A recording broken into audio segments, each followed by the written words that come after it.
એટલે તમને હું વિનંતી કરું છું કે જ્યારે ચૂંટણી હોય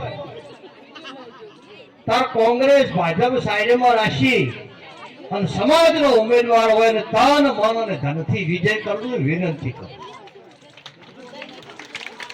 પેલો સમાજ, પછી પક્ષ, હગા વાલું સગપણ રોટી બેટીનો વ્યવહાર સમાજમાં કરવાનો છે. તો સમાજને પ્રાથમિકતા આપજો અને સમાજને પ્રાથમિકતા આપશો તો જ સમાજનો વિકાસ થશે.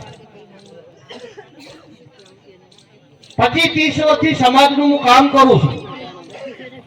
મારી સાથે કામ કરવા વાળા કોઈ સંસદ બની ગયા, કોઈ ધારાસભ્ય થઈ ગયા, કોઈ મિનિસ્ટર બની ગયા. ઘણા લોકો મને ઠપકો આલે છે તમે શું મેળવો, પણ મારી વિચારધારા એક છે કે સવારથી હું નાઈ ધોઈને ઘેરથી ગાડી લઈને નીકળું તો અન્ય સમાજની બેન દીકરી એક્ટિવા કે ગાડી લઈ અને કોતો દીકરી નોકરી ઉપર જતી હોય છે ને કોતો ધંધા ઉપર જતી હોય છે. તેની સામે મારી સમાજની બેન દીકરી રોડ ઉપર કોતો સારનો ભાડો ઉપાડીને આવતી હોય છે ને કોતો હજારનો ભાડો લઈને આવતી. એટલે મેં મારા જીવનમાં પ્રતિજ્ઞા કરી છે સાહેબ કે આગામી 10 વર્ષની અંદર હું જીવું ત્યાં સુધી મારી ઠાકોર સમાજની દીકરીઓના માથે જે સારના ભારા ને હજારો છે આમાંથી મુક્ત કરવા. અન્ય સમાજની દીકરી ગાડી કે એક્ટિવા લઈને નોકરીના ધંધા ઉપર જાય એમ આગામી 10 વર્ષની અંદર મારા ઠાકોર સમાજની ક્રાંતિ કરી અને મારા સમાજની બેન દીકરીઓ પણ એક્ટિવા કે ગાડી લઈ હોય એવું મારું સપનું છે. ખાસ મારી બહેનોને વિનંતી કરવા આવ્યો છું કે તમે તમારી દીકરીને ઓછામાં ઓછું ગ્રેજ્યુએટ સુધીનું શિક્ષણ આપજો ને આપજો. તમારાથી ના પહોંચી વળાય તો નવગણજી, ચંદનજી, દાદુજી, હારજીજી, મોગજીજી તૈયાર બેઠા છે. અડધી રાતે દરવાજા અમારા ખુલ્લા છે. પણ ઠાકોર સમાજની દીકરીઓમાં 100% શિક્ષણ લાવવું છે. સમસ્ત ઘર ગામની ઠાકોર સમાજની કોઈ પણ દીકરી 12 સાયન્સ કર્યો હોય, બાયોલોજી વિષય હોય અને એને ડોક્ટર થવું હોય અને એના પરિવાર જોડે ફી ભરવાના પૈસા ના હોય તો સદારામ સેવા સમિતિના દરવાજા ખુલ્લા છે 24 કલાક. કોઈ પણ ઠાકોર સમાજની દીકરીને ઉચ્ચ અભ્યાસ કરવા માટે વિદેશની ધરતી ઉપર જવું હોય અને એની પરિવારની આર્થિક સ્થિતિ નબળી હોય તો એ દીકરી અમને આપી દેજો. દીકરીને વિદેશની ધરતી ઉપર ઉતારવાની જવાબદારી અમારી. પણ તમને ફાળીઓ ઉતારી હું, ચંદનજી, હારજીજી, દાદુજી, મોગજીજી બધા વિનંતી કરવા આવ્યા છો કે કોઈ પણ ખોટા ખર્ચા જીવનમાં કરતા નહીં. થોડા ઘણું વ્યસન હોય તો દૂર કરજો, કરકસર કરજો અને એ પૈસા બચાવીને તમારા દીકરા દીકરીને ભણાવજો એવી વિનંતી કરવા અમે આવ્યા છે. આપણા જોડે જે હતું ઘણું હતું વેડફાઈ ગયું, જતું રહ્યું, એ હવે ચિંતા કરવાની જરૂર નથી. જાગ્યા તો નથી સવાલ. અને વર્તમાન સમયની અંદર હવે સમાજમાં એક વિચારધારાની ક્રાંતિ લઈને આપણે આગળ હેડવાનું છે. ડીજેની ખૂબ રાય ઉપડી છે પણ આપણે વડું સંમેલન કર્યું એની અંદર નિર્ણય લીધો હતો કે ડીજે ચોય પણ ઝોનમાં લઈ જવું નહીં. દીકરીની ઝોન આવે અમે ડીજે ના લાવવું, દીકરાની ઝોન જોડીને જોય અમે ડીજે ના લઈ જવું. કોઈ માતાજીનો પ્રસંગ હોય, ધાર્મિક પ્રસંગ હોય, કોઈ દીકરો દીકરી ઉચ્ચ અભ્યાસ કરીને નોકરી મેળવીને ઘેર આવ્યા હોય એમાં તમારે જેટલું ડીજે વગાડવું એટલે વગાડજો. પણ ઝોનમાં ડીજે શું હોય છે? એક તો ઝોનનો પાવર હોય, બીજો 10 રૂપિયા વાળો પાવર હોય અને ત્રીજો ડીજે નો પાવર.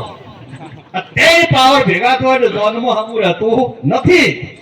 એટલે ઝોનમાં ડીજે નાય, આપણે ઢોલ બરાબર. સાહેબ એક વિનંતી હું કરું છું કે આપણી ગુજરાતમાં ડીજે તો બંધ કરાયા છે પણ ડીજે વાળા જેટલા પૈસા લેતા એના કરતા ડબલ પૈસા પેલા તરતડિયા વાળા કરી દેશે. એનું બંધારણ આપણે કરવું પડશે. ડીજે વાળો 10,000 લેતો તો પેલો કરતણીએ વાળો 15,000 થઈ ગયો છે. એટલે એનું પણ કોઈક વિચારવું પડશે. આપ સૌએ અમારું સન્માન કર્યું, માન આપ્યું તે બદલ આપ સૌનો ખૂબ ખૂબ આભાર વ્યક્ત કરું છું.